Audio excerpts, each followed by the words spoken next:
Yo nunca imaginé que mi propia familia sería capaz de tanta crueldad. Aquellos que deberían haberme amado incondicionalmente, me expulsaron de sus vidas de forma fría y calculadora. Y después de 2 años de silencio, les pareció justo enviarme una factura detallada, cobrándome cada migaja que yo les había costado.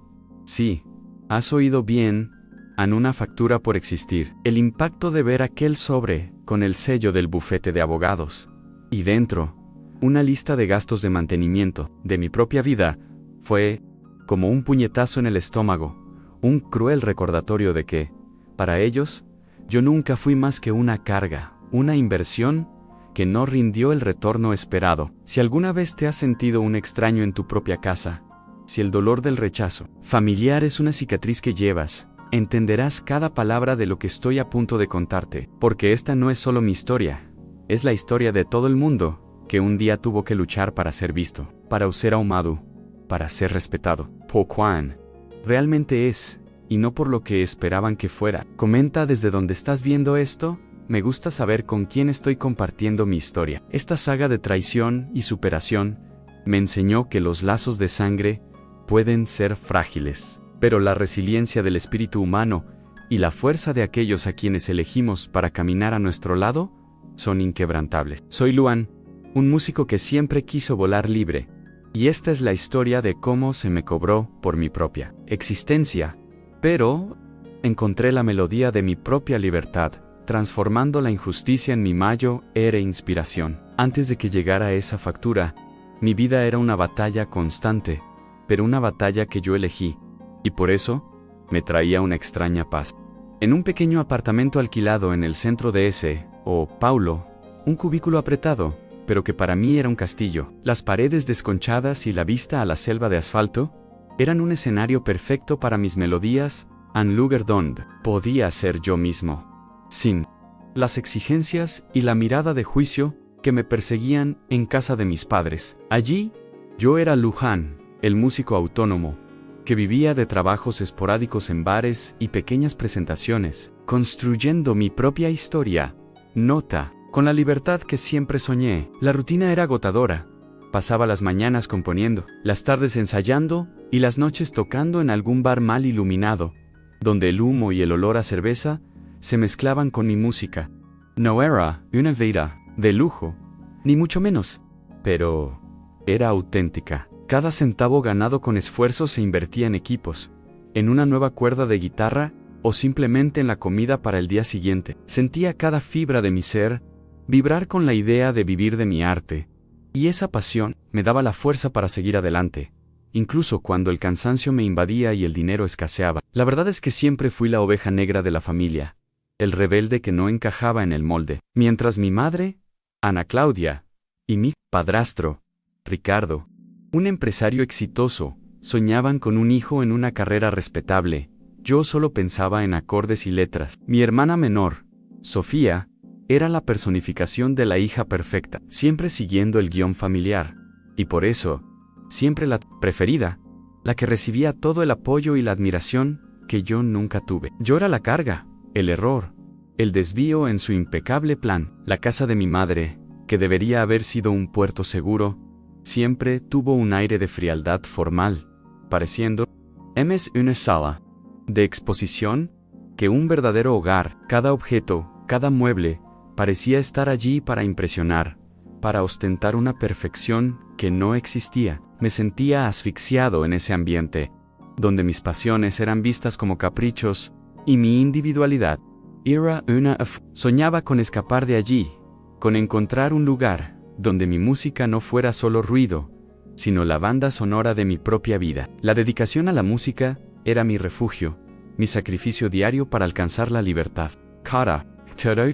Cada aplauso, aunque fuera de pocas personas, era una confirmación de que estaba en el camino correcto, que valía la pena luchar por lo que creía. Sabía que la vida que había elegido sería difícil, llena de incertidumbres, pero la idea de doblegarme a las expectativas de mi familia, de convertirme en una pieza más en el engranaje de los negocios de mi padrastro, era una prisión que jamás aceptaría. Estaba construyendo mi propia melodía, y nadie, ni siquiera mi familia, sería capaz de Aquel día, todavía está grabado en mi memoria como una herida abierta, el punto sin retorno que me lanzó fuera de la órbita familiar. Estaba en casa de mis padres, en uno de nuestros raros almuerzos en familia, que siempre terminaban en discusiones veladas o abiertas. Mi padrastro, Ricardo, con su voz cargada de desdén, soltó An Luan. Eres un fracasado. ¿Hasta cuándo vas a vivir de migajas, negándote a ser alguien en la vida? A la frase me golpeó de lleno, pero lo que vino fue aún más doloroso. Una puñalada de quien menos esperaba, mi madre, Ana Claudia, que debería haber sido mi puerto seguro, quien debería haberme defendido, solo asintió con la cabeza, con una mirada que mezclaba cansancio y resignación. En lugar de protegerme de esas palabras crueles, se giró hacia mí y, con una frialdad que todavía me hiela el alma, me pidió que me fuera de sus vidas si no iba a colaborar con la familia. Colaborar, para ellos, significaba renunciar a mis sueños, a mi pasión por la música, y rendirme al mundo empresarial que Ricardo representaba. Yo no era una persona, era un proyecto fallido que debía ser descartado. En ese momento, algo se rompió dentro de mí. El dolor de la exclusión, del rechazo, proveniente de quienes deberían amarme incondicionalmente, era abrumador. Sentía el peso de años de desvalorización, de sacrificios no reconocidos, de una búsqueda incansable de un amor que parecía condicionado a una vida que no era la mía. Mis ojos se humedecieron, pero me negué a llorar delante de ellos. La rabia se mezcló con la tristeza, y una certeza se instaló: Ann ya no pertenecía a ese lugar, a esa familia que me veía como una carga. Me levanté de la mesa, sin decir una palabra, con la dignidad herida, pero no rota. Tomé mis pocas cosas y me fui. No hubo abrazos de despedida, ni ruegos para que me quedara. Solo el pesado silencio y el alivio disfrazado en sus miradas. El impacto práctico fue inmediato. Estaba en la calle, sin financiero, sin un plan B, pero el impacto emocional fue aún mayor. Eren estaba solo, empezando de cero, con el alma en pedazos, pero con la convicción de que, de ahí en adelante, yo sería el único responsable de mi felicidad, costara lo que costara a Ann.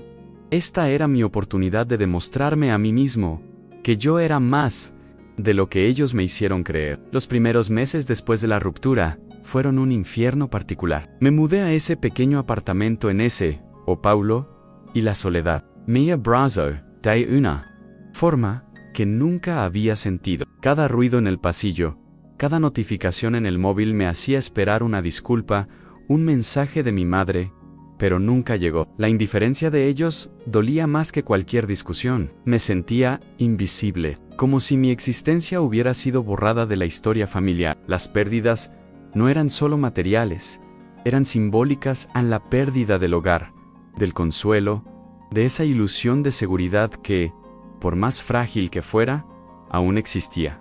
Me sumergí en la música, intentando ahogar el dolor en las melodías, pero incluso mi pasión parecía opacada por la tristeza. Tocaba en bares vacíos, las cuerdas de la guitarra parecían pesadas, y mi voz, antes vibrante, salía ahogada por el rencor.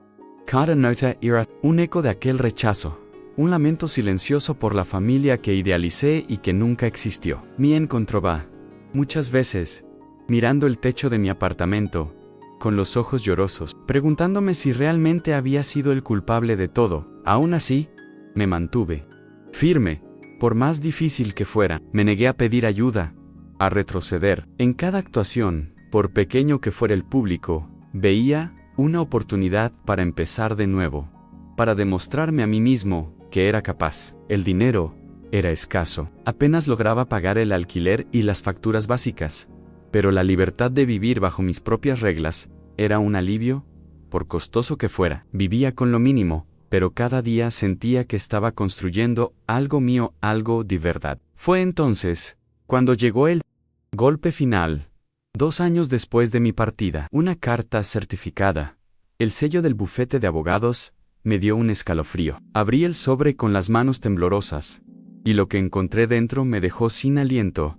Una factura detallada, exigiendo el Reembolso de costos de mantenimiento de la casa familiar durante los años que viví allí. Incluía desde gastos de alimentación hasta tasas de condominio, todo meticulosamente discriminado, con una cantidad que rozaba lo absurdo. Mi primera reacción fue de incredulidad y rabia. «Arugla factura», grité a las paredes de mi apartamento, sintiendo la vena pulsar en mi sien. Era un absurdo. ¿Cómo podían ser tan crueles? La deuda no era solo financiera, era un intento de borrar mi existencia, de cobrarme por haber sido parte de esa familia. Sentí la humillación de ser visto como una inversión fallida, como si mi tiempo de vida en su casa tuviera un precio. La factura venía con un plazo de pago y una amenaza velada de acciones.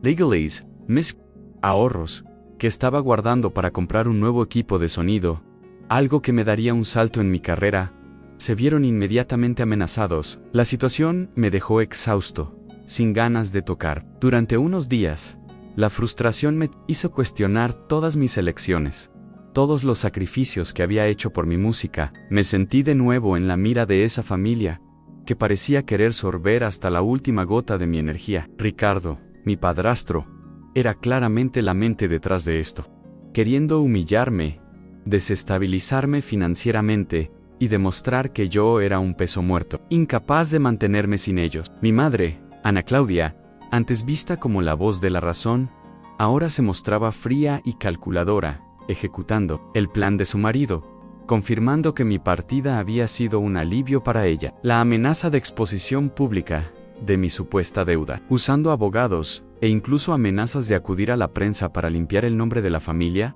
era la cereza del pastel.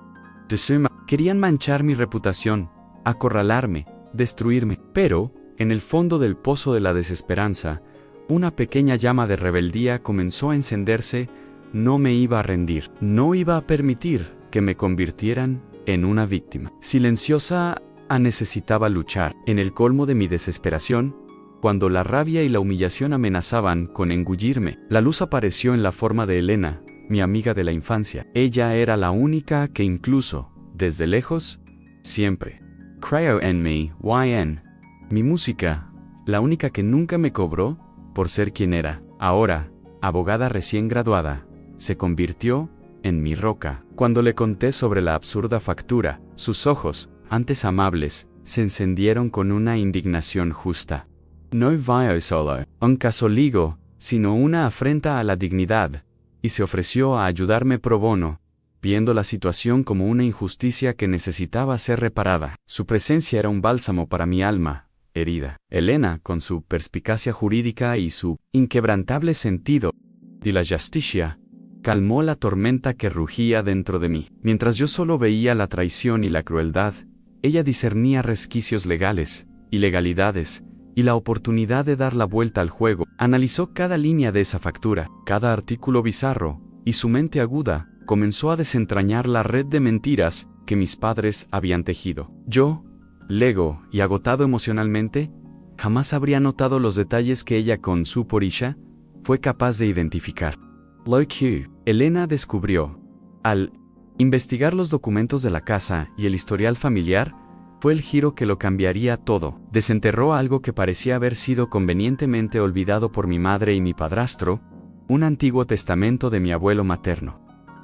Hace años, allí, en letras claras, mi abuelo me dejaba un pequeño porcentaje de sus acciones en una prometedora empresa de té, con la condición de que solo tuviera acceso a ellas a los 28 años, mi edad actual. Era una forma de garantizar mi futuro apoyar mis sueños, algo que mis padres se aseguraron de ocultar. El testamento estipulaba, de forma cristalina, que los rendimientos de esas acciones debían usarse para mi sustento y educación, y para mi asombro, ese valor cubriría con creces todos los gastos que ahora me reclamaban. La factura, en realidad, era un vil intento de robarme lo que ya era mío por derecho, camuflado bajo la máscara de una deuda. Con la revelación del testamento y el impecable análisis jurídico de Helena, concertamos una reunión con los abogados de mi madre y mi padrastro. Yo, antes el fracasado, el desvalorizado, entré en esa sala con una confianza que ellos nunca habían visto en mí. No solo no debía nada,